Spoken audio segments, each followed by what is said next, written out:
আসসালামু আলাইকুম। I news বাংলার আন্তর্জাতিক সংবাদে স্বাগতম। অপারেশন সিঁদুরে ক্ষতিগ্রস্ত পাকিস্তানের বিমান ঘাঁটি নূর খানে মার্কিন সামরিক মালবাহী বিমানের অবতরণ ঘিরে তুঙ্গে উঠেছে জল্পনা। দিল্লির সন্দেহ ত্রাণ সামগ্রীর আড়ালে মার্কিন সামরিক বিমানগুলো বয়ে এনেছে অত্যাধুনিক সমরাস্ত্র।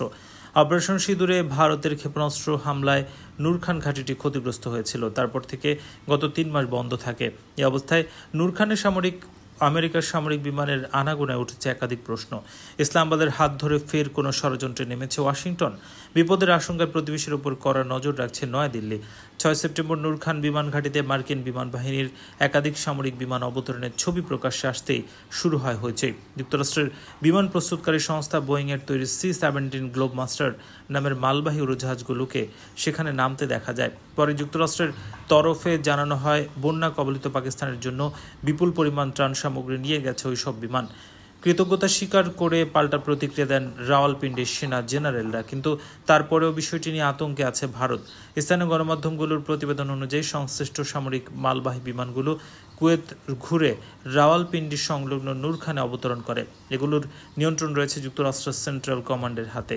তাৎপর্যপূর্ণ বিষয় হলো, বন্যা ত্রাণ সামগ্রী পাকিস্তান সেনাবাহিনীর ৩ তারাযুক্ত অফিসারদের হাতে তুলে দেন সমপদমর্যাদার মার্কিন জেনারেলরা। C-17 গ্লোবমাস্টারের সামনে দাঁড়িয়েও ছবি তোলেন তারা।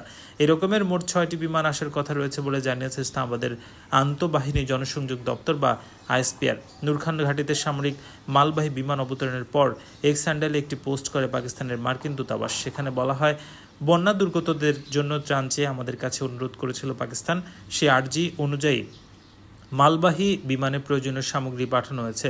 নূর খান ঘাঁটিতে পণ্য ইসলামাবাদের হাতে তুলে দিয়েছেন চার্জ ডে অ্যাফেয়ার্স নেটলি বেকার। পাশাপাশি বিধ্বংসী বন্যায় বিপর্যস্ত পাকিস্তানের নাগরিকদের জন্য গভীর সমবেদনা জানিয়েছেন তিনি। অন্যদিকে বিবৃতি দিয়ে ইসলামাবাদের সেনাবাহিনীর জনসংযোগ শাখা ISPR জানিয়েছে, মূলত তাঁবু, পানি নিষ্কাশনের পাম্প এবং জেনারেটরের মতো গুরুত্বপূর্ণ সামরিক মালবাহী বিমানে পাঠিয়েছে আমেরিকা। বন্যা দুর্গত এলাকায় বহু ত্রাণ শিবির খুলেছে পাকিস্তানের সেনাবাহিনী। সেখান থেকেই বিলি হবে তাঁবু এবং জেনারেটর, পাশাপাশি পানি নামাতে পাম্প ব্যবহার করা হচ্ছে।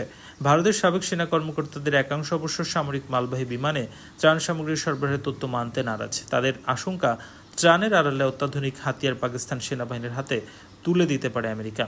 প্রতিরক্ষা বিশ্লেষকদের প্রশ্ন, বন্যা দুর্গতদের জন্য যুক্তরাষ্ট্রের কাছে কেন সাহায্য চাইল পাক সেনা? ইসলামাবাদের সরকার এবং প্রধানমন্ত্রী শাহবাজ শরীফ আমেরিকার কাছে এই অনুরোধ পাঠাতেই পারতেন। দ্বিতীয়ত, ত্রাণ সামগ্রী নিয়ে লাহোর বা ইসলামাবাদের বিমানবন্দরে অবতরণের কোনো অসুবিধা ছিল না ওয়াশিংটনের C-17 গ্লোবমাস্টারের। কিন্তু সেটা না করে বেছে নেওয়া হলো নূর খানের মতো বিমান বাহিনীর ঘাঁটি। রাশিয়ার পররাষ্ট্রমন্ত্রী সের্গেই ল্যাভরভ বলেছেন, মস্কো পশ্চিমাদের বিরুদ্ধে প্রতিশোধ নয়, বরং শর্ত সাপেক্ষে সহযোগিতা চাচ্ছে। এছাড়া রাশিয়া সংলাপ এবং সমমর্যাদার সহযোগিতায় আগ্রহী বলে জানান তিনি।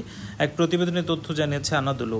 সোমবার Moscow state institute of international রিলেশনসের শিক্ষার্থীদের উদ্দেশ্যে ল্যাভরভ বলেন, রাশিয়ার কারোর ওপর প্রতিশোধ নেওয়া বা ক্ষোভ উগরে দেওয়ার ইচ্ছা নেই।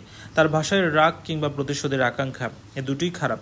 তিনি বলেন, যখন আমাদের পশ্চিমা সাবেক অংশীদাররা হুঁশে ফিরবে, রাশিয়ার সঙ্গে কাজ করতে চাইবে, তখন আমরা তাদের ফিরিয়ে দেব না। তবে কোন শর্তে সেটা করা সম্ভব তা দেখা হবে।